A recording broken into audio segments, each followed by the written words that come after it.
1.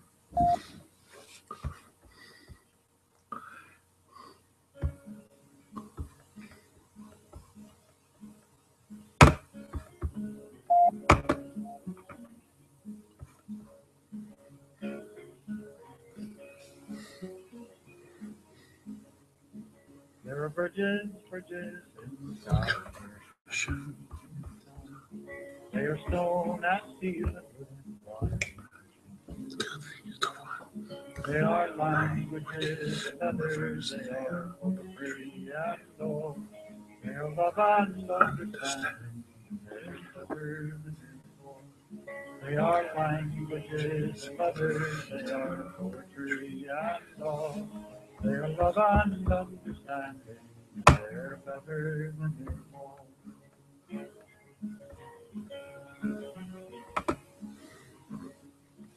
There are canyons, they are young and they are rank and bitter anger, they are all the blind. They are fear and blind suspicion, they are apathy and pride. They are dark and sober, they are fear and blind suspicion, they are apathy and pride. They are dark and sober.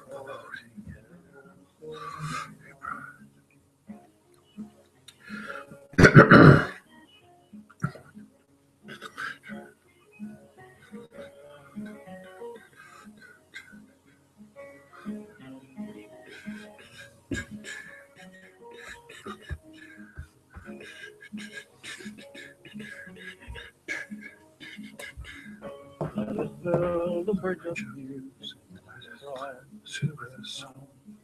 Let us find another canyon.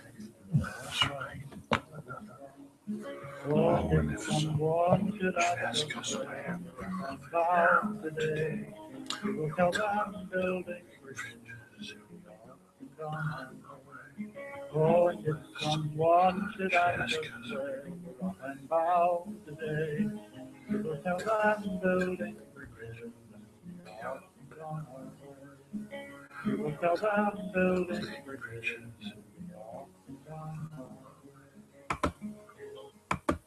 We will tell them building bridges and be off and on our way.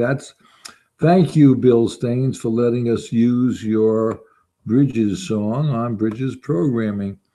Welcome to Bridges Programming. This is Friday evening tonight, and we're going to be talking about the Pope and what he finally is and accurately interested in what's going on here on Earth.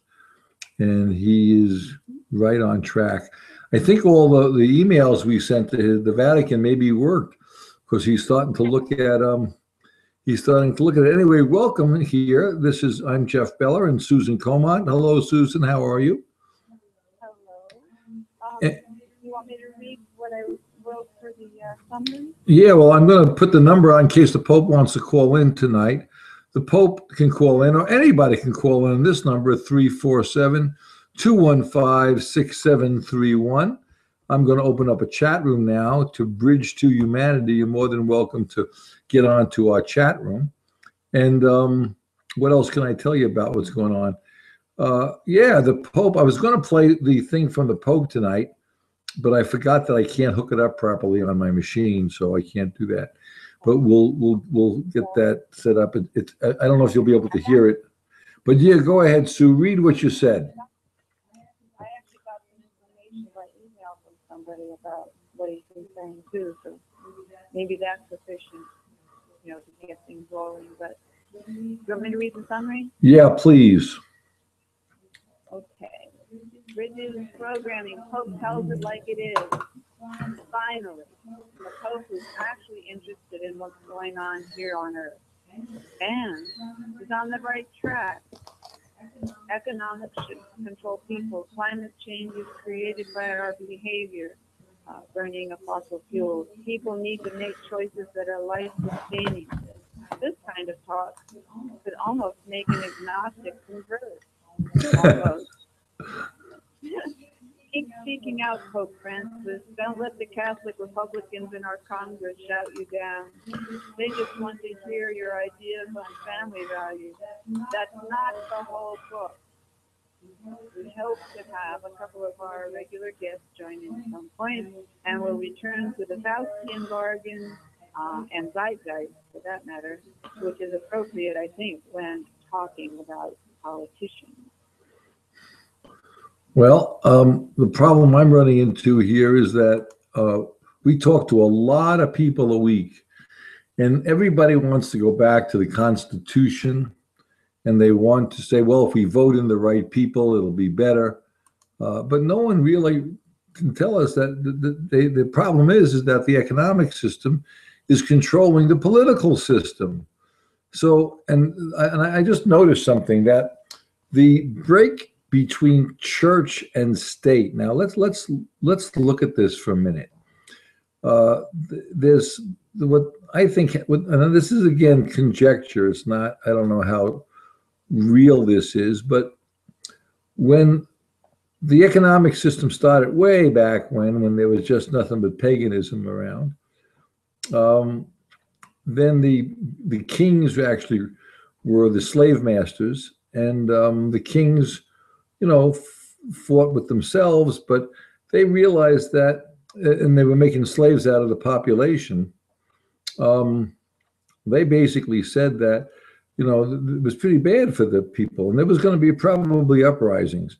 So the people started believing in religion other than paganism, and a hereafter life that, and then it was Judaism and then Christianity, and about 2,000 years went by, and the Christians sort of wiped out the pagans, sort of, and I won't go into detail on that, but they pretty much absorbed them, I think. Yeah. Yeah, they co-opted all. They took off the stuff on the different churches and the gargoyles and all that nonsense, and then the kings were concerned that especially when they realized that the people are going to have uprising on their hands, so they liked the idea of Christianity. So they told the churches that we won't charge you, we will make you tax exempt, but you can't talk about politics. So the church says, okay, we won't talk about politics. And now they're tax exempt. And they don't talk about politics. But what's happened over the past 5,000 years, after the United Kingdom, where they put all the kings together, because the United Kingdom was nothing more but a bunch of communists that want to make sure they share the wealth amongst themselves. That's my, again, conjecture. The church now, they're starting to lose people, because people are saying, I haven't met anybody in 5,000 years that came back from heaven and told me how great it is.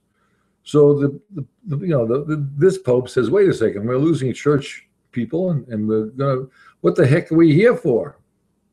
And then the Pope's looking at what's happening in reality, and he's getting all of our emails about how lousy the economy is, maybe more or less. I'm again exaggerating, and he's now speaking out that we have to control the economy, not the economy controlling us. And then now the conservative Republicans and the Democrats are sort of saying the same thing. Well, what the hell does the Pope know? Well, he knows as much as you or I. He knows that things are pretty crummy, and he knows that the economy is controlling you big guys in politics. There you're actually, you got to raise $1 billion to run for president this year. Is that not true? Now, where are you going to raise that from? From corporations, not private people, but corporations who want to, in turn, take your rights away and put in people who give the corporations and the people with big money control, make them kings to control over their slaves, their turfs, just like they did 2,000 or 5,000 years ago. Well, this is really exasperating, because the belief system in the economic system is almost as deep a belief system as religion. They're both religions. But the religious group is now saying, pardon me? They're competing, and they're both religious belief systems. They have no real way of measuring who is right, which is, I think, amazing. So at least, not so, but at least the religious side is saying, "We look, this is going wrong. Your economic system is really messing people up. People are in poverty. We're killing one another around the world."